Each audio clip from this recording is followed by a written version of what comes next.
The world is full of mysteries, strange lights in the sky, unexplained disappearances. We crave answers, yet some things defy explanation. Charles Fort dedicated his life to these mysteries. His book, Book of the Damned, became a repository for these forgotten stories. In its pages lie tales that chill the bone and stir the imagination, stories that make you question everything you thought you knew. Tonight, we delve into one such tale, a tale from chapter 21, a chapter that whispers of shadows and fear, a chapter that reminds us that some secrets are best left buried. But tonight, we bring them to light. Prepare yourself, for what you are about to hear will challenge your perception of reality. This is the world of the unexplained.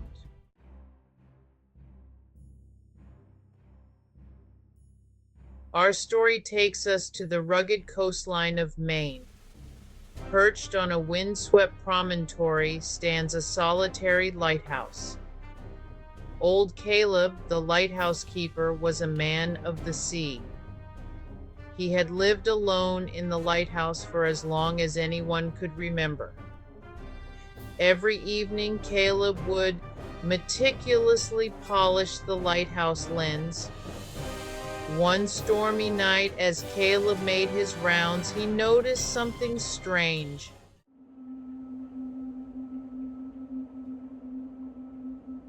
The beam of the lighthouse swept across the churning water. Through the driving rain, Caleb thought he saw a shape emerge from the fog. It was a ship, its sails tattered, its mast broken. Caleb rushed to his radio, his heart pounding, but the only response was static. The following morning, the storm subsided, leaving behind a bright, clear sky. Caleb scanned the horizon, but the sea was empty. Later that day, fishermen asked Caleb if he had seen a missing ship. Caleb's blood ran cold.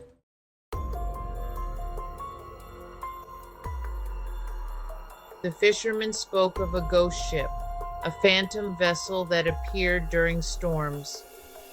Caleb tried to dismiss their stories, but the image of the ship and the fishermen's fear sowed seeds of doubt. More ships disappeared, always during storms. The Coast Guard found no wreckage, no survivors. The small coastal communities were gripped by fear, and at the heart of it all stood Caleb, the lonely lighthouse keeper.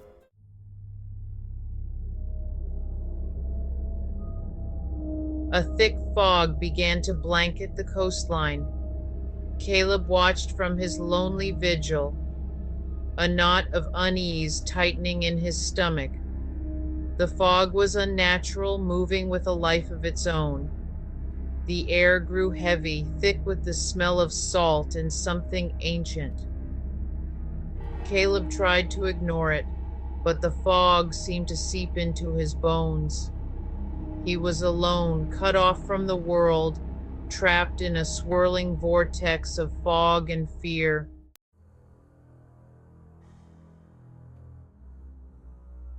As darkness deepened, the fog grew more oppressive. Caleb tried to read, but the words blurred before his eyes. The silence was now broken by whispers. Faint at first, they seemed to emanate from the heart of the fog. Caleb strained to make out the words, his heart pounding. The whispers were real, emanating from the depths of the sea itself.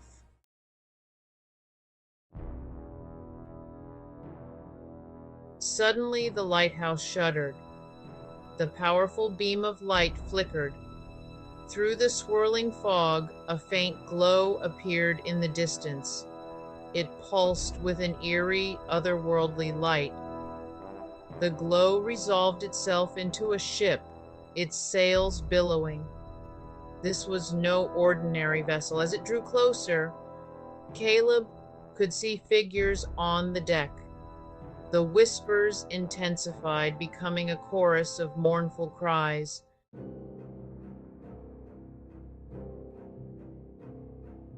The ghostly vessel glided silently across the water. Caleb stood rooted to the spot, his breath caught in his throat. The ship scraped against the base of the lighthouse. Caleb watched as spectral figures rose from the deck. They moved with an eerie fluidity, their eyes burning with a cold, ethereal light. Caleb wanted to scream, but he was frozen in place. They were the drowned, their faces etched with the agony of their final moments.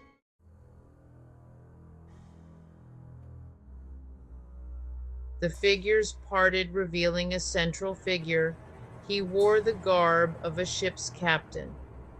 The captain's eyes, burning with a cold fire, fixed on Caleb. "Caleb," the voice boomed, "we have been expecting you."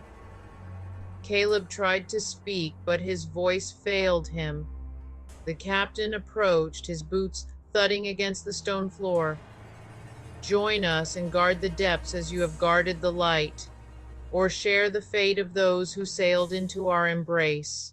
Caleb's mind reeled. He looked from the spectral captain to the faces of the drowned, haunted by the loss of his loved ones, to the sea. The sea offered him a perverse form of reunion. The fog swirled around the lighthouse, mirroring the darkness in Caleb's heart. His beacon, now a fading symbol of a world he was about to leave behind. The captain extended a skeletal hand, his eyes burning into Caleb's soul. "Choose," the captain commanded, "join us or be lost." Caleb closed his eyes, his mind awash in fear and peace. With a sigh of resignation, he reached out and took the captain's hand. He felt himself being pulled forward, drawn into the heart of the spectral crew. The lighthouse stood silent, its light extinguished, its keeper lost to the legends of the deep.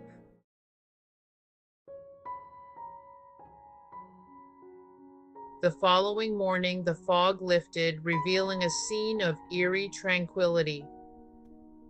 The sea, once a raging torrent, was now calm and serene, reflecting the clear blue sky like a vast, undisturbed mirror.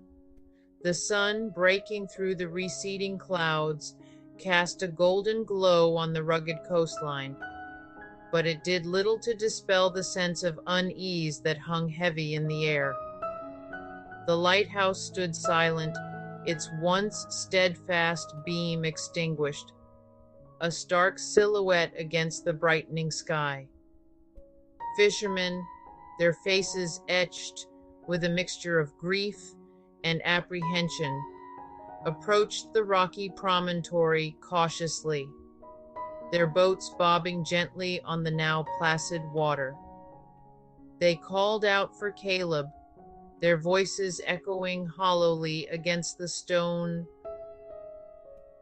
to the lighthouse, but there was no answer, only the mournful cry of gulls circling overhead. They found the lighthouse door ajar, swinging gently in the breeze, and a chill ran down their spines. Inside, the air was heavy with the smell of salt and decay, a lingering reminder of the storm and the horrors it had unleashed. The fishermen searched high and low, their calls growing increasingly frantic, but Caleb was gone. They found no sign of a struggle, no indication of what had transpired within the stone walls of the lighthouse. It was as if he had simply vanished into thin air, claimed by the sea he had dedicated his life to guarding.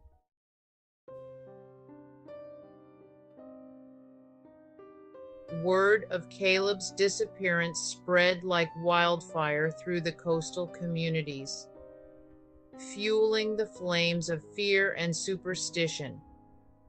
Some whispered that he had finally succumbed to grief, driven mad by the solitude and the memories that haunted him. Others clung to the legend of the ghost ship, convinced that Caleb had been claimed by the vengeful spirits of the deep, his soul bound to the spectral vessel for all eternity. The Coast Guard conducted a thorough investigation, but they found no trace of Caleb, no wreckage, no clues to explain his disappearance. The official report concluded that he had likely been swept away by a rogue wave during the storm, his body lost to the depths. But the fishermen, their faces etched with the wisdom of generations spent battling the unforgiving sea, knew better. They had seen the fear in Caleb's eyes in the days leading up to the storm, heard the whispers of the wind carrying tales of ghostly apparitions and mournful cries echoing from the depths. They returned to their villages, their hearts heavy with a sense of loss and foreboding. They carried with them the tale of Caleb, the lonely lighthouse keeper claimed by the sea he had sworn to protect. And as they shared their stories around crackling fires, their voices hushed and their eyes wide with fear, the legend of the ghost ship and the fate of those who dared to gaze upon its spectral glow took on a chilling reality.